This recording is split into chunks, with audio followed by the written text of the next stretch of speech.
عید قربان کی قربانی واجب ہے یا کہ سنت؟ عید قربان کی قربانی جو ہے آلموسٹ امت میں اتفاق ہے کہ یہ سنت مؤکدہ ہے، واجب نہیں ہے۔ صرف حنفی تھوڑے سے اس معاملے میں سختی کا شکار ہوئے ہیں، اور وہ سختی ان کی حدیث کے ظاہری الفاظ پہ دیکھا جائے تو کسی حد تک جسٹیفائی بھی ہے۔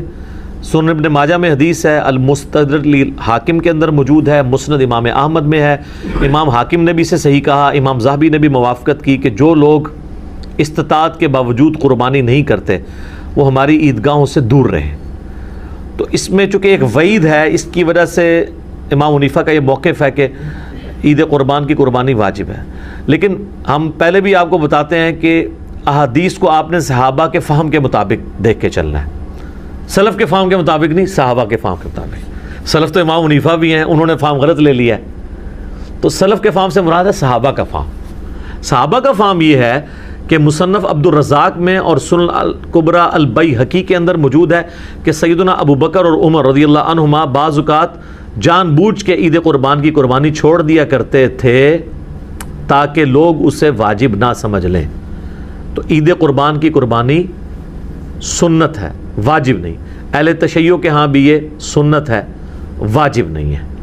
رہا احادیث میں سے یہ ایک حدیث ہے، اس حدیث کے اوپر بھی ہر صحت پہ اختلاف ہے، بہرحال آلموسٹ حسن درجے کی تو یہ مانی جاتی ہے روایت۔ تو وہ ہے نبی علیہ السلام نے ترغیب دلانے کے لیے، جیسے کئی ایک موقعوں پہ آپ علیہ السلام کا جس طرح فرمان ہے کہ یہود و نصارہ کی مخالفت کرو، داڑھیوں کو رنگو، یہ ترغیب دلانے کے لیے۔ ورنہ تو اس حدیث کو روایت کرنے والے جابر بن عبداللہ اور ان سے بھی بڑھ کے مولا علی علیہ السلام نے داڑھی نہیں رنگی، سفید ہی رکھی ہے، جواز کی حد تک یہ مطلب جائز ہے۔ تو یہ واجبیت کے درجے میں نہیں ہے، سنت کے درجے میں ہے۔ لیکن جس شخص کو اللہ تعالیٰ نے استطاعت دی ہے اسے ضرور قربانی کرنی چاہیے۔ میں یہ باتیں اس لیے نہیں کہہ رہا، اللہ کا شکر ہے کہ میں نے یعنی جب سے اس اعتبار سے یعنی صاحب استطاعت ہوں کہ میں نے خود سے کمانا شروع کیا ہے، یعنی 15 سال سے زیادہ ہو چکے ہیں، تو میری تو کسی سال میں بھی قربانی مس نہیں ہوئی ہے۔ نبی علیہ السلام نے بڑے اہتمام کے ساتھ کی ہے، حتیٰ کہ آپ صحیح مسلم میں جو آپ کے آخری حج کی حدیث ہے 2950، جس میں آپ کا فرمان ہے کہ میں اپنے بعد تم میں وہ چیز چھوڑ کے جا رہا ہوں جسے مضبوطی سے پکڑ لو گے، کبھی گمراہ نہیں ہوگے، وہ اللہ کی کتاب ہے۔ مسلم میں صرف اللہ کی کتاب کا ذکر ہے۔ سنت والی حدیث حاکم کے اندر ہے، وہ بھی حسن درجے میں ہے۔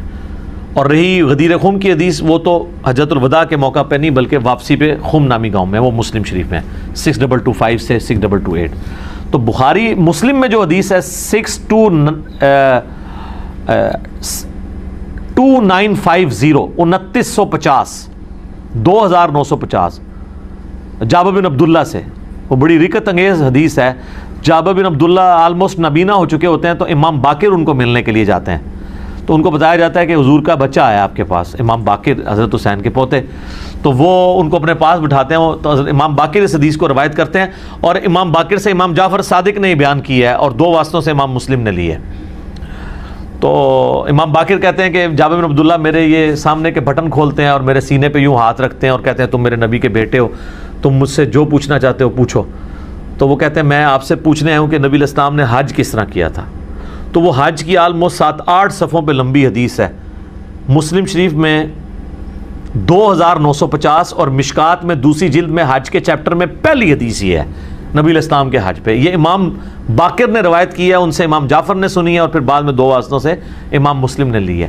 اس میں الفاظ ہیں کہ یمن سے نبی علیہ السلام نے 100 اونٹ منگوائے حجۃ الوداع کے موقع پر، 63 اونٹ آپ نے اپنے مبارک ہاتھوں سے نہر کیے ایک حج کے موقع پہ، 63 اونٹ، اور یہ حضور اپنی طرف سے کر رہے ہیں، اور باقی 37 جو ہیں وہ مولا علی کو کہا کہ تم نے کرنا ہے۔ تو 63 میں اشارہ تھا کہ آپ کی چونکہ زندگی مبارک کے 63 سال ہیں، آپ نے پورے سال ایک سال کی قربانی ایک ہی دفعہ کی ہے۔ اور اس کے بعد جابر بن عبداللہ کہتے ہیں کہ جب وہ 100 کے 100 اونٹ نہر ہو گئے تو نبی علیہ السلام نے حکم دیا کہ ہر اونٹ میں سے ایک بوٹی لی جائے، اور وہ ساری 100 کی 100 بوٹیاں ایک دیگ میں ڈال کے پکائی گئیں، ہر ایک جانور سے ایک بوٹی لے کے۔ اور پھر جابر بن عبداللہ کہتے ہیں کہ مولا علی نے اور نبی علیہ السلام نے ایک دسترخوان پہ بیٹھ کے تناول فرمایا۔ ٹھیک ہے جی، تو وہ پوری کی پوری حدیث جو ہے نا بڑی رکت انگیز ہے پڑھنے والی، نبی علیہ السلام کے آخری حج کا بیان، حجۃ الوداع۔ تو اس سے بھی یہ یعنی بات پتہ چلی کہ نبی علیہ السلام نے اس سنت کا بڑا اہتمام کیا ہے۔ لہٰذا اس چکروں میں تو پڑھنا ہی نہیں چاہیے کہ جناب واجب ہے یا سنت ہے. بھائی سنت ہے کریں گے. البتہ یہ ٹیکنیکل بحثیں اس لیے کی جاتی ہیں جب حنفیوں کی طرف سے زیادہ ایمفسائز کیا جاتا ہے اس مسئلے کے اوپر, اور بلکہ وہ تو ایک اور سٹیپ آگے چلے جاتے ہیں. وہ کہتے ہیں گھر میں جتنے لوگ الگ سے بھی صاحب استطاعت ہیں, کسی بیوی کے پاس سونا ہے تو وہ علیحدہ سے اپنی قربانی کرے گی, فلاں کرے گی, اور وہ بہت آگے چلے جاتے ہیں. اس لیے پھر یہ بحثیں جو ہے نا وہ سٹارٹ ہو جاتی ہیں.